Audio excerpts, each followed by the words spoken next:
tô preparando o nosso cantinho do jeito que você sempre sonhou. Na porta um tapete de bem-vindo e na janela aguinha pro beija-flor. Na estante tem porta-retrato com foto do primeiro beijo.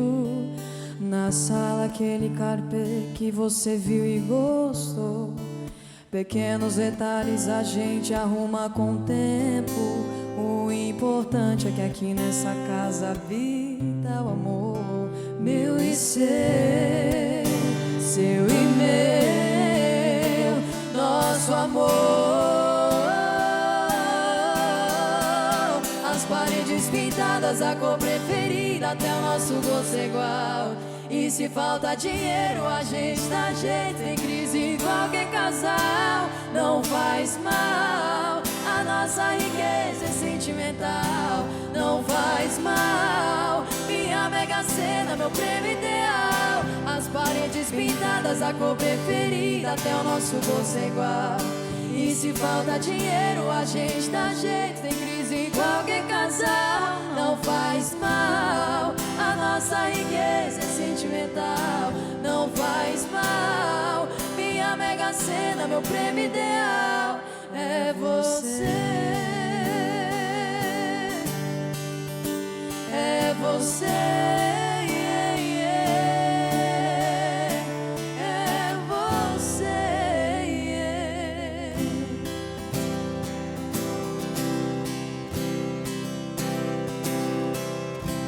É você.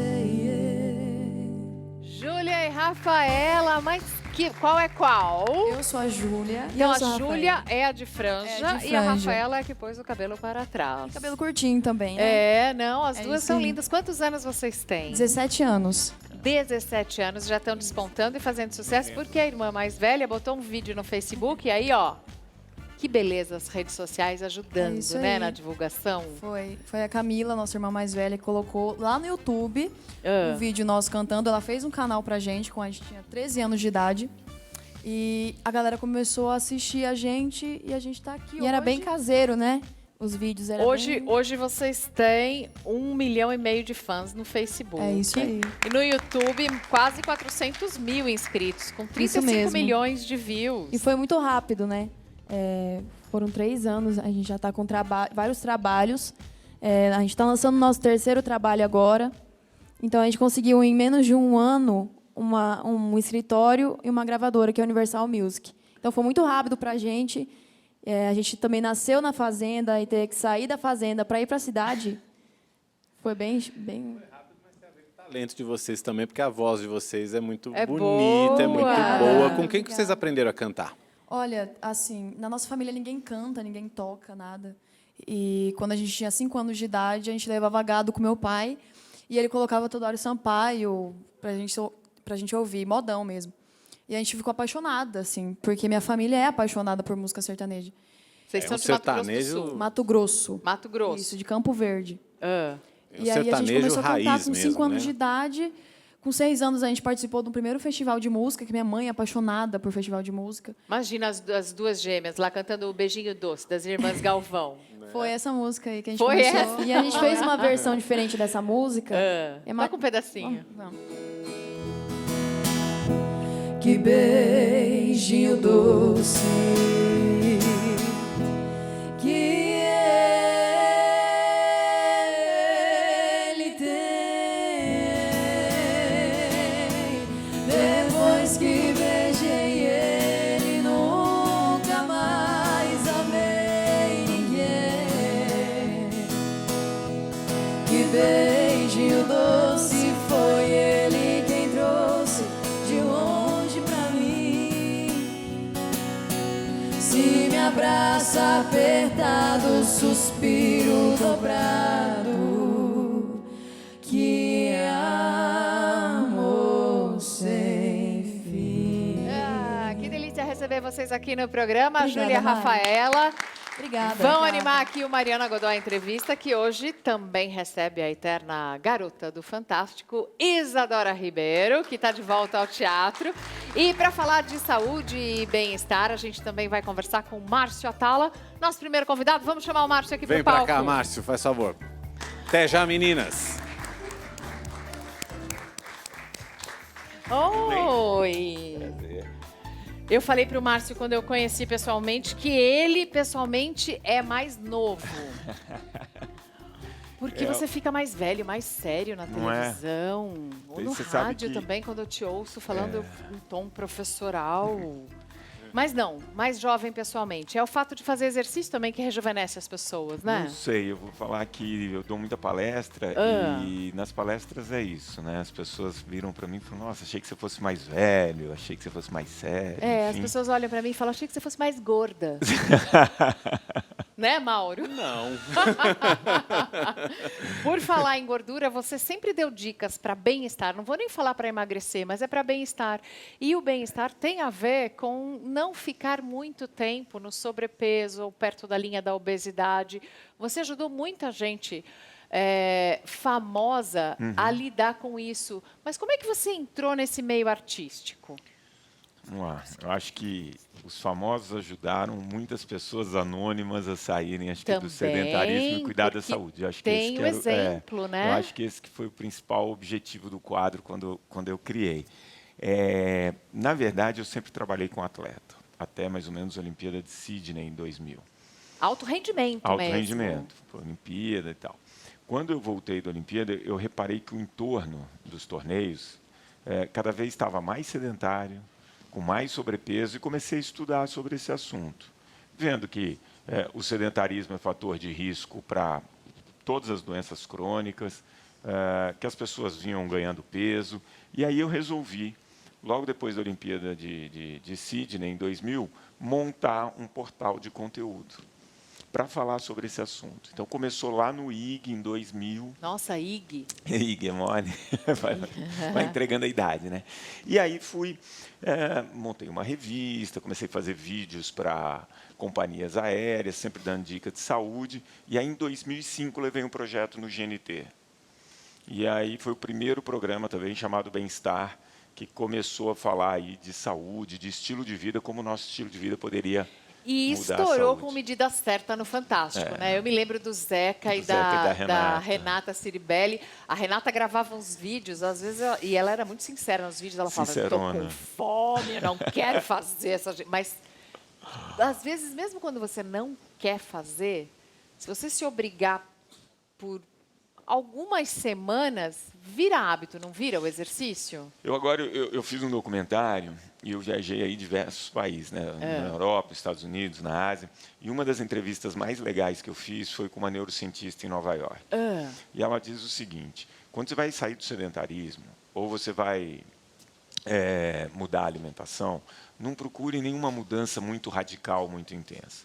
Tenta mudar uma coisa que você consegue repetir pelo menos 70 vezes no espaço de 3 meses, ou seja, pelo menos 5 vezes na semana, porque você cria o hábito. O mais difícil é criar o hábito. Então, na atividade física, não precisa se matricular numa academia. O que você vai fazer com regularidade? É subir escada, é caminhar? Que seja dar a volta no quarteirão. Exatamente, é isso. E aí, a partir daí, seu corpo vai se acostumando, você vai criando hábito e, naturalmente, ele se condiciona e você consegue coisas maiores.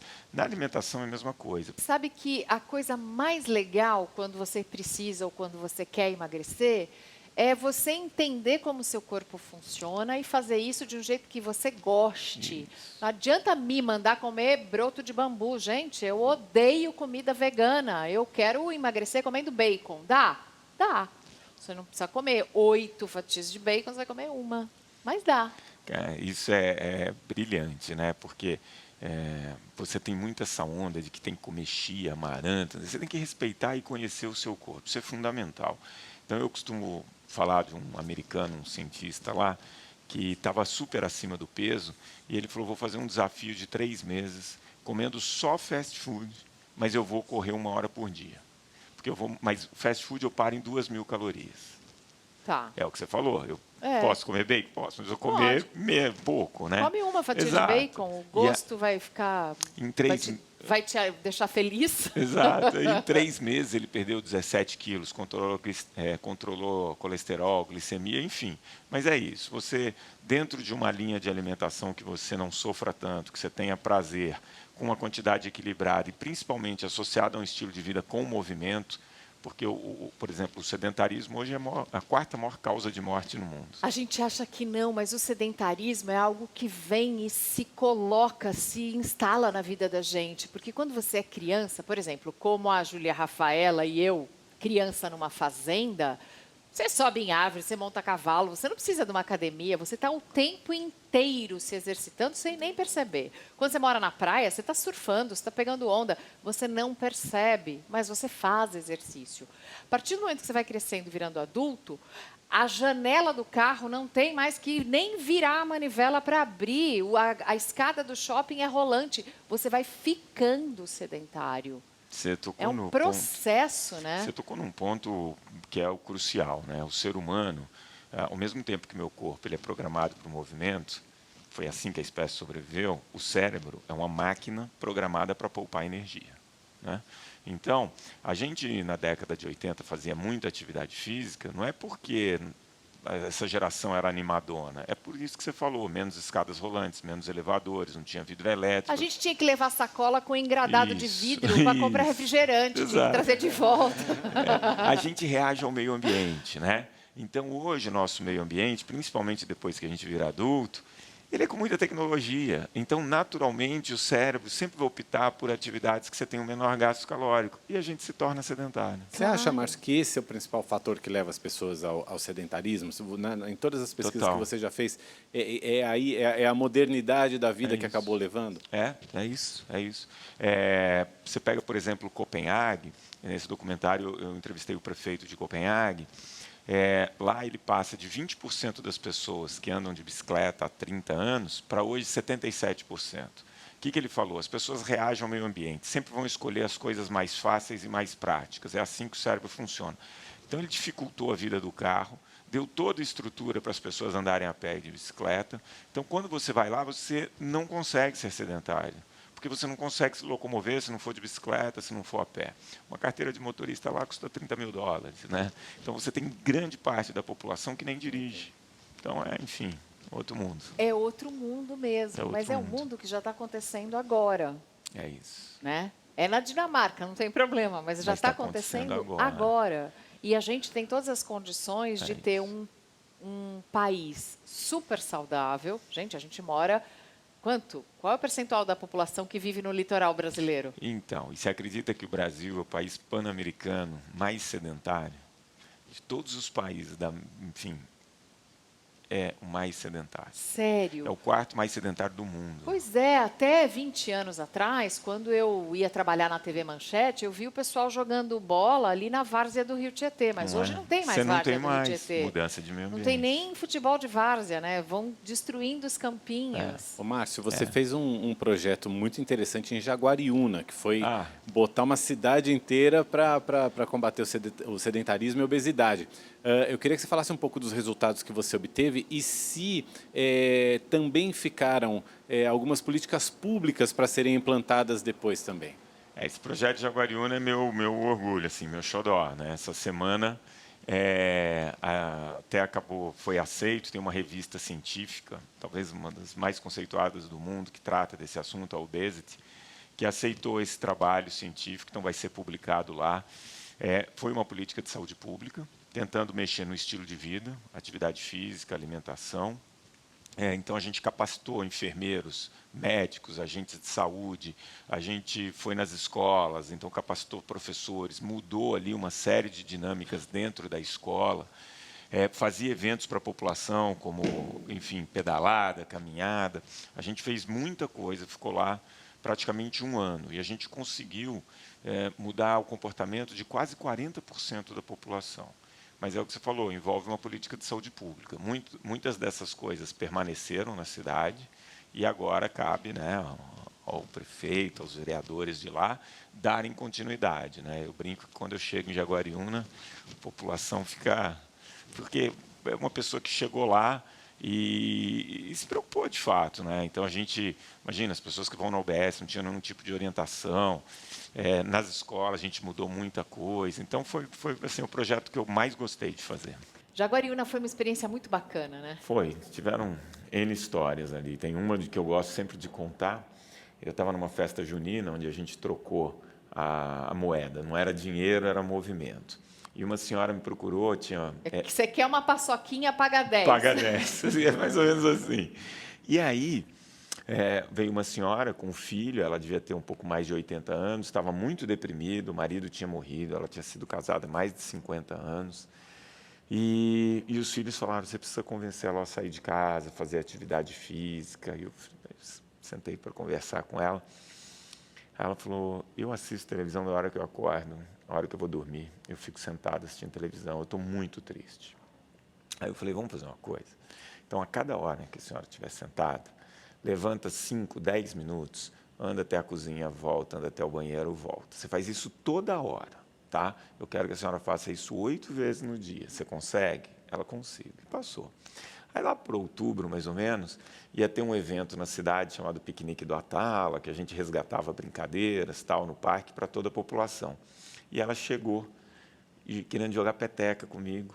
Aí eu fiquei brincando com ela e fiquei sabendo que ela já estava matriculada numa hidroginástica, já tinha saído de casa. Quer dizer, então essas pequenas recompensas, quando você vê que algumas pessoas mudam, assim, não só o estilo de vida, muda a vida mesmo. A pessoa sai da depressão, né? Eu não estou dizendo que, por exemplo, quem tem um quadro de depressão tem que tomar, sim, o remedinho que o médico prescreveu. Vai lá e toma.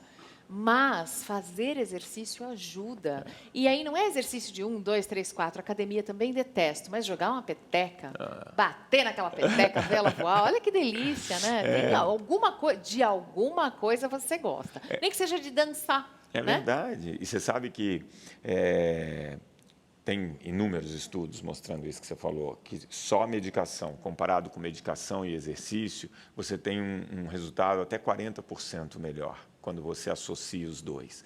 E tem um livro muito interessante chamado Corpo Ativo, Mente Desperta.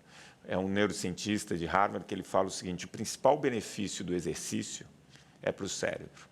Uau. Os benefícios que ele faz para o nosso corpo, coração, músculo, é até coadjuvante. Para o cérebro, ele mostra tudo o que muda no seu cérebro quando você se exercita. Porque tem uma química que mexe com toda a parte cerebral. São novos, Você consegue melhorar a memória, a aprendizagem. Para as pessoas mais velhas, diminui aquela velocidade de perda de cognição. A gente está passando por um processo de envelhecimento da população Sim. aqui no Brasil. O que as pessoas podem fazer, digamos, os filhos pelos seus pais, para incentivar que os pais continuem a ter uma vida minimamente ativa, minimamente saudável? O que dá para fazer? Sabe que essa é a grande questão, né? O que eu posso fazer para convencer meus pais? Eu vou falar o que eu fiz. A minha mãe mora num prédio de 3 andares sem elevador. Isso. E ela mora no 3º andar. Já é uma boa. Assim, eu acho que a dica que fica do movimento, né, é muito difícil que uma pessoa dessa geração, de 70, 80 anos, que nunca frequentou academia, você convença essa pessoa a entrar numa academia. Mas fazer essas atividades cotidianas, que a gente acaba deixando de fazer por conta da tecnologia, é uma maneira de você incorporar movimento. Lá na Coreia, por exemplo, a maneira que eles encontraram de fazer isso é, quando você emprega uma pessoa acima de 65 anos, você tem uma série de descontos de imposto, porque eles sabem que essa pessoa trabalhando vai ser mais fisicamente ativa e mentalmente ativa. Então, procurar sempre incorporar um pouco de movimento e também, para a nossa cabeça, ter algum tipo de atividade é fundamental. E uma pessoa ativa impacta menos no sistema de saúde, né? Muito. O governo ele pode optar por dar isenção fiscal, porque o impacto no sistema de saúde é menor. A conta é simples, é essa, e eu ainda não entendi porque não foi feita aqui. Não, e quando a vida está em movimento... Gente, o mundo está em movimento, o universo está em movimento, o nosso corpo também não pode ficar parado. Aliás, eu estava mostrando outro dia um exercício que o meu fisioterapeuta me manda fazer, que é subir e levantar com uma perna só. Sim. Da cadeira, hein, gente? E uma amiga minha falou, jamais, eu não consigo fazer isso. Eu falei assim, então começa num banco mais alto, depois você vai abaixando. E a Dani Albuquerque, conhece a Daniela Albuquerque, do Sensacional? Claro. Ela levanta do chão, deitada, e sobe, fica em pé com uma perna só. Aí, Dani, parabéns. Isso não cheguei ainda, não. Mas é isso, é começar aos poucos, não consegue, tem algum tipo de apoio, com o tempo você vai diminuindo esse apoio. Quer dizer, o importante de verdade, quando você pega as cidades onde as pessoas mais vivem no mundo, o movimento ele é uma coisa presente, não necessariamente academia, mas o movimento, seja caminhar, seja fazer essas pequenas atividades. Então, eu digo assim, a política de saúde pública mais eficiente e mais barata que pode ser feita é tirar a população do sedentarismo. No Brasil, você tem quase 80% da população que não atinge o mínimo de movimento recomendado pela Organização Mundial da Saúde. Que é de quanto tempo? 30 minutos, 5 vezes por semana. Meia horinha só? Só. E você tem quase 80% que não atinge isso. Uau, gente, é muito tempo sentado. Márcio, você viajou quantos países para fazer esse documentário? Viajei 5 países, né? Então, Estados Unidos, Finlândia, Dinamarca, Seul, Alemanha, a gente foi mostrando. Primeiro, a gente foi para os Estados Unidos para tentar mostrar por que o sedentarismo é fator de risco e mesmo com a informação que o exercício é bom, por que as pessoas cada vez mais são sedentárias? Por isso que eu fui numa neurocientista, fui em Harvard e tal, para entender isso. Partindo daí, a gente foi para países que já adotaram algum tipo de política de saúde pública que deu muito resultado. Mas dá para a gente ver uma diferença mesmo nos Estados Unidos, da Flórida para Nova York, por exemplo. Você já vê uma diferença? Você tem um estudo lá mostrando essas cidades como Nova York, Boston, onde as pessoas caminham mais. As pessoas são mais ligadas, onde elas estão mais antenadas com o século XXI, nas cidades mais cosmopolitanas, as cidades mais... E tem a ver também, entrevistei um urbanista chamado Jeff Speck, que ele fala exatamente isso. São as cidades que são projetadas para o carro, como Miami, como você tem outras cidades, que se você for fazer a pé, você não consegue. E cidades como Nova York, que você for de carro, é um inferno. Então, é melhor você ir a pé, de metrô. Então, é isso mesmo. E essas cidades têm níveis de diabetes, hipertensão, obesidade muito mais baixos do que cidades projetadas para o carro. E é muito bacana você ver o quanto o exemplo de algumas pessoas muito famosas acaba influenciando, sim, na vida e no dia a dia e no hábito das pessoas comuns. Eu me lembro em Nova York, por exemplo, de prestar muita atenção no John, o filho da Jacqueline Kennedy, que andava sempre de patins. Ele era o filho do presidente mais querido, ele era da família Kennedy, e ele estava lá patinando no Central Park, ele estava sempre correndo, ele estava sempre de bike. Você acaba criando um modelo bacana. Mas você sabe que a ideia do Medida, quando eu propus ali, era pegar pessoas famosas que pudessem inspirar outras pessoas, né? Então, tem que ser pessoas que a população goste muito. Então, a ideia do Ronaldo, por exemplo, era um cara tão querido que ninguém queria ver aquele cara tão acima do peso, numa situação... Perder mobilidade, né? Então, assim, o carinho que as pessoas tinham por assistir e o quanto ele conseguia... Olha essa foto. Olha que bacana. 3 meses, cara. O rosto muda, né? Parece outra pessoa. Ô, Márcio, agora tem também o exemplo oposto, das pessoas que malham demais, que, né, esse culto ao físico, tem gente que fica meio louca, que acaba tomando as redes sociais, e essa mania agora por suplementos e etc, etc.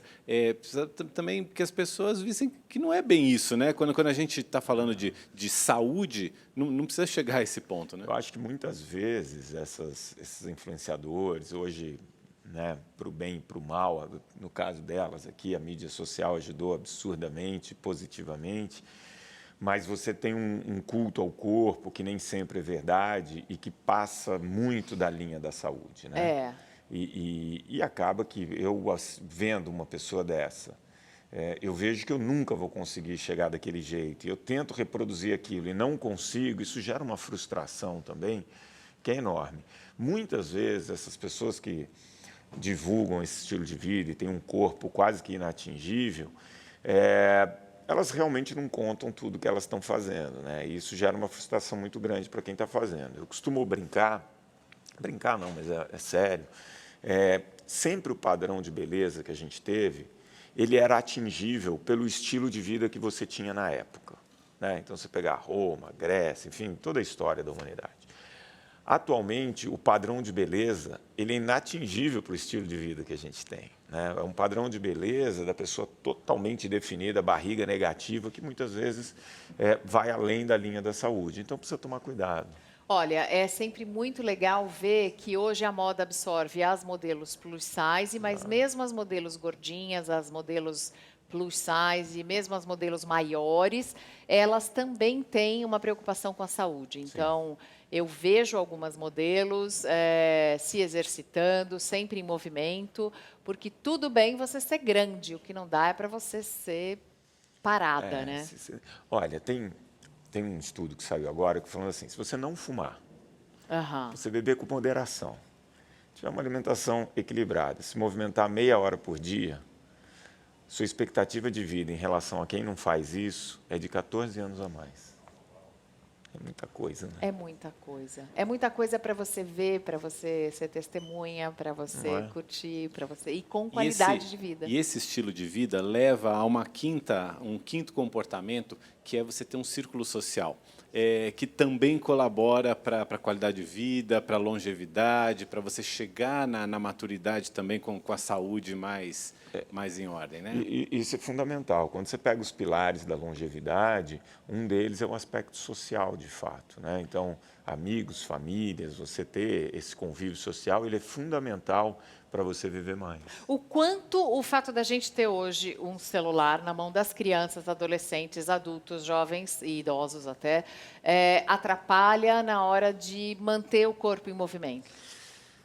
Atrapalha? Muito. Você não consegue brigar com a tecnologia. Você não vai voltar no tempo e, né, tá aí. É como a gente vai conviver com esses aparelhos de uma maneira que não prejudique. Mas só para você ter uma ideia, hoje, uma criança no Brasil, 78% delas não consegue brincar 1 hora por dia, 5 vezes na semana, que é o mínimo recomendado. Quando a gente pensa na nossa infância, que nem você falou... O quê? Carriola. Carriola humana. Se sua mãe segura nas pernas de um, vai com a mão no chão, levando. Imagina você falar para uma criança... Olha aqui, gente, e era o contrário. Olha a pessoa com 50 anos de idade, porque músculo tem memória. Isso aqui é de Amparo, 1970. É isso. Não Marina, era o contrário. Era a mãe brigando para parar de brincar. Isso. A gente voltava suado para casa. Olha, lenço atrás, corre, pega-pega, esconde-esconde, brincava de corrida, pulava amarelinha, rocambole. A gente ficava pulando, subia em árvore. Você está falando... Pulava corda, elástico. Então, tudo era movimento. Você está falando uma coisa que é muito do aspecto físico que você fazia. Pensa nisso, o quanto você tinha que se relacionar com todas essas crianças, quantos conflitos você teve que resolver nas briguinhas ali entre as brincadeiras. Quantas bordoadas eu já não dei? Então, você tem um componente emocional de resolver situações que hoje no celular... Você desenvolve a liderança, você desenvolve a capacidade de montar o time, de ganhar, de estimular o outro. A criança ela se frustra muito rápido, né? E perdeu uma vida, ela começa outra, ela não tem aquela capacidade de resolver as coisas como essas brincadeiras reais, né? Claro que isso hoje a gente não tem como voltar atrás, mas é como não fazer com que fique só nisso, que essa parte tão importante seja retomada de alguma maneira. Fica o convite para você recuperar as brincadeiras infantis com as crianças que estão no seu entorno. Fica o convite para você convidar os idosos da sua relação para saírem para dançar, para saírem para fazer alguma atividade. Se você mora no litoral, dá uma caminhada, uma volta na praia, pelo menos todo dia, meia horinha, vai e volta. É muito fácil, é uma questão de hábito. Quando sai o seu documentário? Meu documentário agora, mês que vem. Em julho. Em julho, vai sair, vai ter uma exibição. Ele passou assim alguns trechos dele no Fantástico. Depois vai estar disponível nessas plataformas on demand para poder ser assistido. E, enfim. Você vai conseguir ver como funciona em outros países, quais as políticas públicas que foram adotadas, porque são nas brincadeiras que a gente acaba descobrindo grandes atletas, a vocação das crianças para isso ou para aquilo. E seria legal também, não só se o público normal, né, o cidadão normal visse o documentário, mas também os gestores públicos, os políticos, aqueles que fazem as políticas públicas, assistam também para orientar seu trabalho daqui para frente. Isso é fundamental. Você tem os dois lados lá. Você tem o lado da população, do que ela pode fazer, mas você tem ali grandes exemplos para os agentes públicos, como eles podem incorporar. No canal do YouTube, eu vou lançar... A gente fez mais de 15 entrevistas. Claro que no documentário de 1h10, você tem ali pequenos trechos. Então, a gente vai colocar a entrevista completa, por exemplo, do prefeito de Copenhague, do chefe da saúde pública de Harvard, da neurocientista. Então, a gente coloca a entrevista completa para as pessoas entenderem um pouco mais a importância que tem nosso estilo de vida. Só para você ter uma ideia, 2/3 das doenças que acometem a população hoje são causadas pelo nosso estilo de vida inadequado. 2/3 das doenças. Gente, vamos lá. Fica o convite para todos vocês e o meu agradecimento para o Márcio Atala. Obrigada, Márcio. Obrigado a você, foi um prazer. Vamos para o intervalo. Vamos para o intervalo ouvindo Júlia e Rafaela e depois na volta também, porque a gente gostou... Você gosta de uma música sertaneja? Gosto. Eu não danço, mas eu gosto de ouvir. Você não dança? Faz yoga? Sem ritmo. Faz yoga? Não, essas coisas tudo bem. Agora, ritmo não é comigo. Ah, é? Algum defeito música. ele tinha que ter. Vamos lá, meninas, que a gente vai ouvir. Na mesma moeda, vem. Eu já vi e tô me segurando pra não ir aí. Se eu for, quero brigar, fica feio pra mim. Eu não sou assim. Por isso vai provar todo o poder que uma vingança tem, por pisar e machucar o coração de alguém e sentir a revolta de uma pessoa enganada, pagando o preço na mesma moeda dobrada. Olha aqui, não vou deixar barato, eu vou descontar pra cada chifre que eu ganhei, os 10 cê vai levar. Só pra te avisar, só pra te avisar. Olha aqui, não vou passar um pano nessa traição, nem vem bater na minha porta, pede meu perdão. Só pra te avisar, só pra te avisar. Mexe comigo não.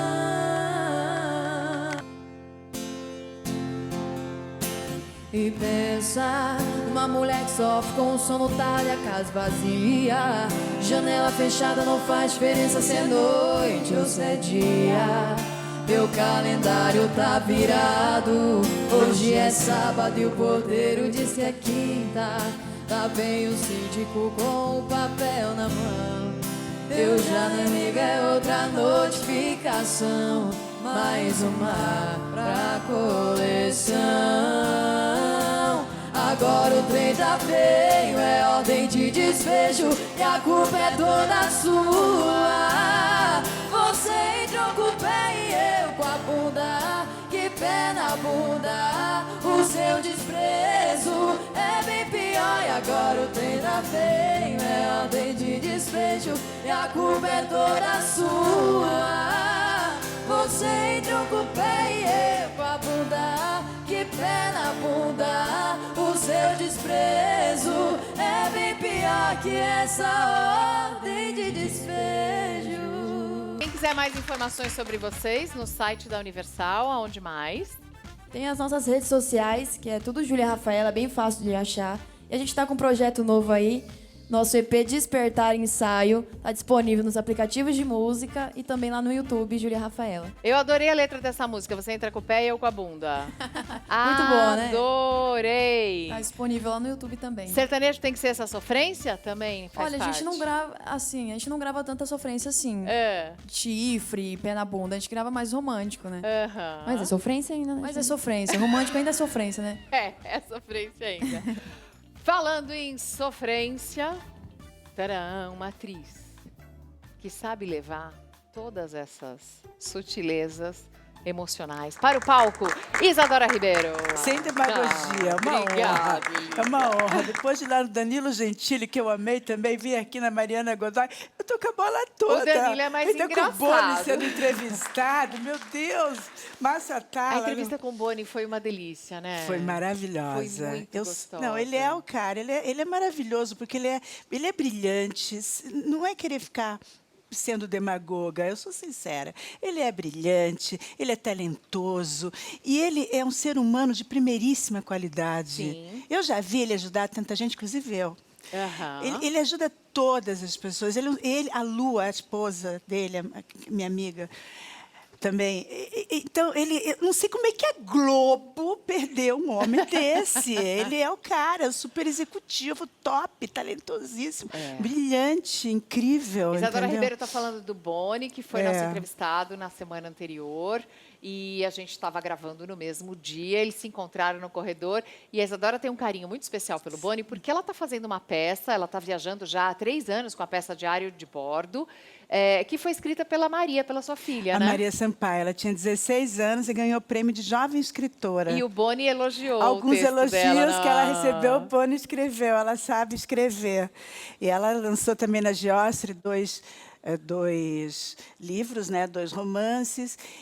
Esse, na verdade, esse espetáculo que eu estou há 3 anos viajando, que chama Diário de Bordo, são contos, uma antologia de contos que ela lançou, e eu peguei 3 textos, né, são textos literários, poéticos, que eu fiz questão de manter na íntegra, sobre a história de 3 viajantes espontâneos, que é uma senhorinha no final da vida, uma moça que foge de casa em 1960, que chama Amélia, mas que de Amélia não tem nada, e um rapaz que vai passar férias no Marrocos. Você faz o papel do Eu rapaz? faço os três personagens. E São aí, 3... como é fazer o papel do rapaz?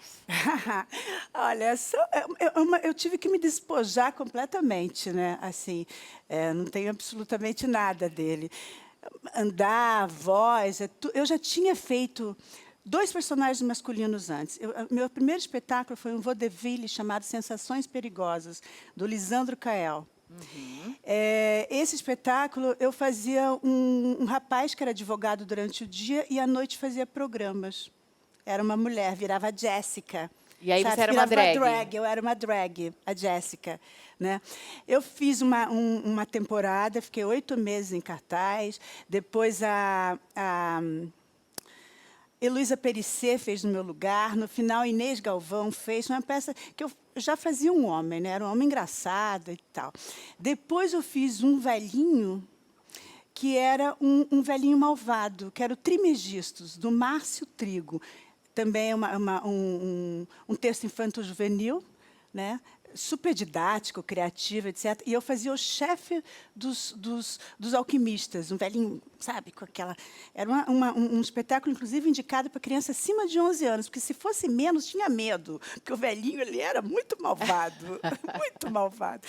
E esse eu faço um rapaz, eu uso uma técnica de máscara, né? Eu uso máscara. A direção é do Roberto Inocente, que trabalhou com Dario Fo muito tempo na Itália, um diretor que tem muito repertório.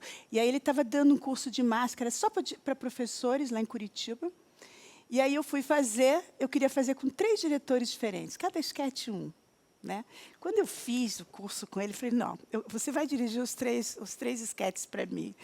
E aí ele é um palhaço, sabe? Um homem machista, que vai passar férias no Marrocos, se apaixona por uma moça, e ele é preterido, ela não dá a menor bola para ele, larga ele lá, e ele fica desesperado.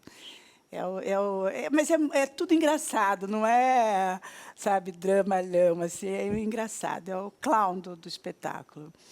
Eu gosto muito de fazer. Nós acabamos de voltar agora do Festival de Teatro Curitiba, convidados lá. E já fizemos circuito Sesc Curitiba, aliás, é a sua cidade, né? A cidade onde você nasceu. Sim, eu sou da República de Curitiba. A República de Curitiba. Está acompanhando a Lava Jato com atenção? Sim. Está acompanhando a Vaza Jato também com atenção? Nem me fale. Abafa o caso, como diz a Luciana. Isadora, na época que você fez aquela abertura do Fantástico, você já estudava teatro? Ou o teatro veio depois na sua vida? Como é que foi a ordem da... Modelo atriz ou atriz modelo? Olha, foi modelo atriz. Era assim, eu trabalhava numa agência aqui em São Paulo, a Casting, né? E aí eu ia para o Rio de Janeiro fazer o Viva o Gordo como elenco de apoio. E aí eu resolvi mudar para lá para fazer faculdade da cidade com a Bia Lessa. E, paralelo a isso, eu fiz tablado também. E eu fiz Glorinha Bottimilha. Eu fiz aula de canto também, muito tempo, 5 anos. E eu fiz aula de corpo com a Joyce Nisquier, com a Silvia Soter. E eu me preparei assim. Esse espetáculo, por exemplo, eu fiz aula de mímica, porque o espetáculo tem mímica, né, com Josué Soares. Eu fiz aula de voz com a Rose Gonçalves. Eu fiz aula de corpo de novo com a Joyce. Isso é porque então, a gente está sempre se preparando. Você sempre vai sentindo a necessidade de algo mais, né? De uma preparação a mais, tudo isso. Sim. E esse estudo todo, esse preparo todo, rendeu a você algumas participações muito bacanas em várias novelas da Globo, né? Foram 12. Quantas? 12 novelas, mas tem também Casa Especial, seriados, né? Madonna de Cedro, Decadência, Você Decide Muitos.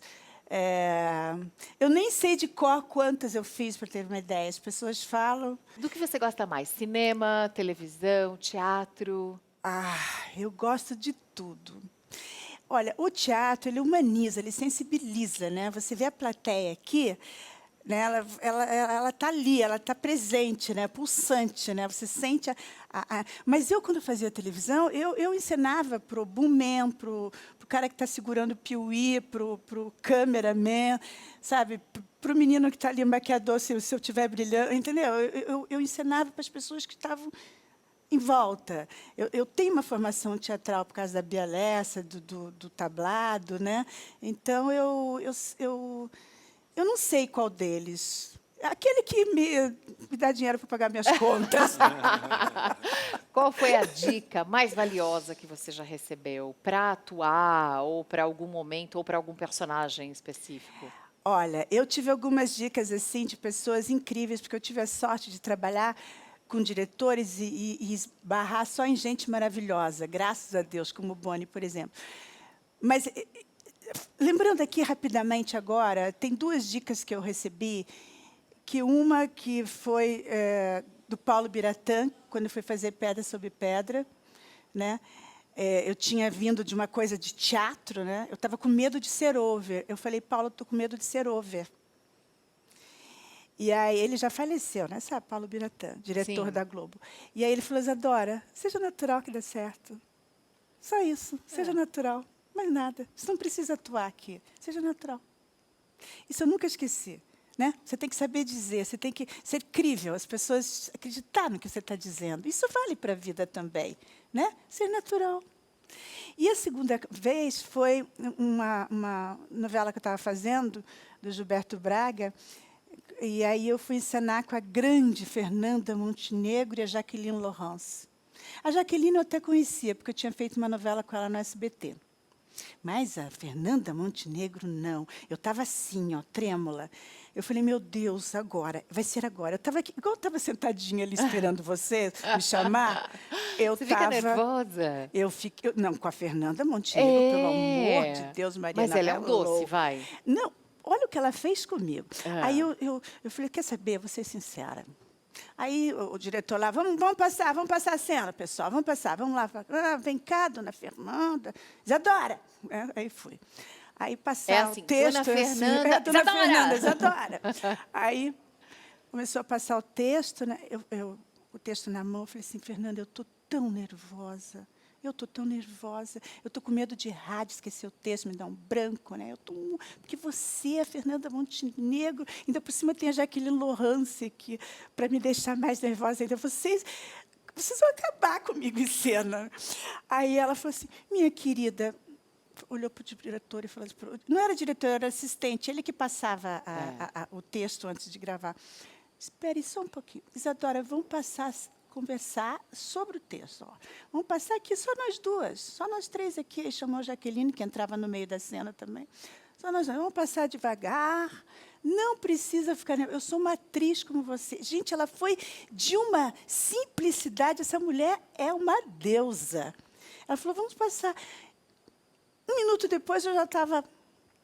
calma, tranquila, fiz a cena lindamente, graças a Deus. Não gaguejei, não esqueci o texto, não perdi as intenções, entendeu? E deu tudo certo. Quando a pessoa não é um ícone à toa, Ela né? podia Ela ter tem me uma pisado, né? atitude Sim. de nobreza, Sim, né? sim. Generosidade, De generosidade. Generosidade, nobreza, Que coisa linda. Ela podia ter me pisado se ela quisesse. Não, você sabe que as pessoas mais incríveis que eu conheci sempre foram pessoas com esse perfil de Com esse generosidade, perfil, de né? humildade. É verdade. E só aquelas que são medíocres é que... Já passei por isso também, muitas vezes. O Conta. contrário também já aconteceu. Então, as quando... pessoas que são mais agressivas, estúpidas, que humilham, são as pessoas que não têm muito talento. Mas depois que você passa por uma Fernanda Montenegro da vida, as outras podem até maltratar, que você não está nem aí, entendeu? Fala, eu fui bem tratada pela Fernanda. Porque às vezes acontece isso, o preconceito, né? Principalmente das coleguinhas. Tem muita coleguinha, entendeu? Na época, assim, tinha, né? Da coleguinha que estava fazendo novela, então uma ou outra... Sabe, de vez em quando era hostil. Mas eu, quando estou no tablado, que eu digo no palco. No palco ou no estúdio, eu estou ali inteira, entendeu? Então, nada vai me perturbar. Só a Fernanda que teve essa honra, mas mesmo assim ela não deixou acontecer. Entendeu? Então, Você mora no Rio? Eu moro no Rio. Há quanto tempo? Olha, faz bastante tempo. Já faz uns 25 anos por aí. É um lugar maravilhoso, né? Eu primeiro fui para São Paulo, depois eu fui para o Rio. Mas como é que está a situação agora lá na cidade maravilhosa? Mudou muito. Olha, o Rio, como São Paulo, é muito violento, né? Na verdade, eu tenho muito medo de dirigir à noite, né? Esse ir e vir, assim, eu tenho muito medo. Onde você mora lá? Eu moro no Recreio. Eu moro no condomínio clube. Mas eu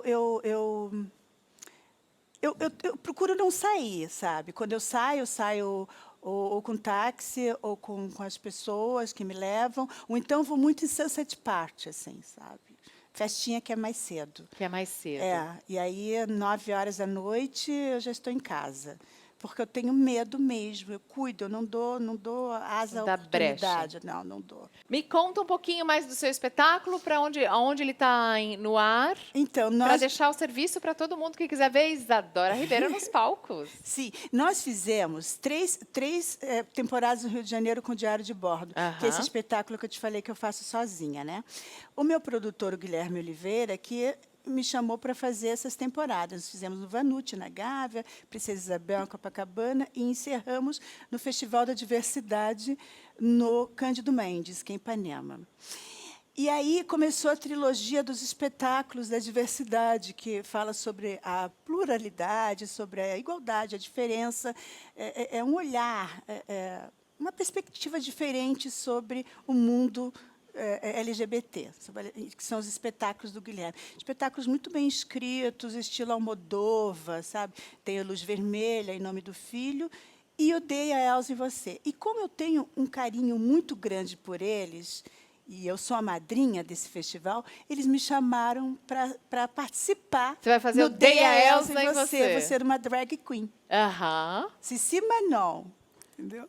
E aí eles enxertaram um número lá dentro para mim. O Fernandinho Juste, que é o autor do espetáculo, falou, Isadora, porque eles já sabiam que eu queria participar, né? E o Guilherme Oliveira, o produtor, o Big Boss lá do espetáculo, falou, então tá bom, Isadora participa, a Fernandinha escreve aí que ela quer, a nossa madrinha vai participar.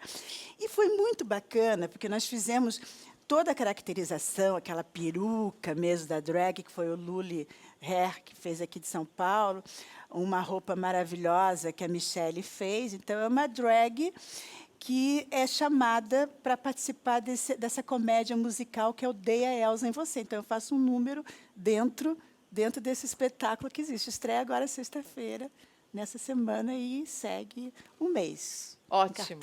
Então, tem Isadora Ribeiro no teatro, tem Júlia e Rafaela. Onde, Júlia? No YouTube e nos aplicativos de música. Vamos encerrar, então, com mais um pouquinho de música, enquanto eu dou um beijo aqui na Isadora Ribeiro. Linda! Ó as cinquentonas aqui. Obrigada. Obrigada. Tá maravilhosa. Que pena que não dá pra voltar. No dia em que a gente brigou, era fácil demais resolver na conversa. mas entrou palavrão, desrespeito e nessa cada um foi pro seu lado. Você pro barzinho mais perto, eu pra casa da amiga, cerveja aumentando sua mágoa, minha amiga me botando pilha. E aí, como é que a gente fica?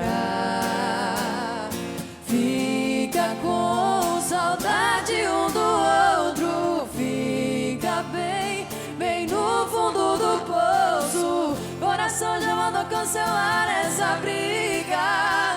A gente separado é atraso de vida. Fica com saudade um do outro, fica bem, bem no fundo do poço. Coração já mandou cancelar essa briga. A gente separado é atraso de vida.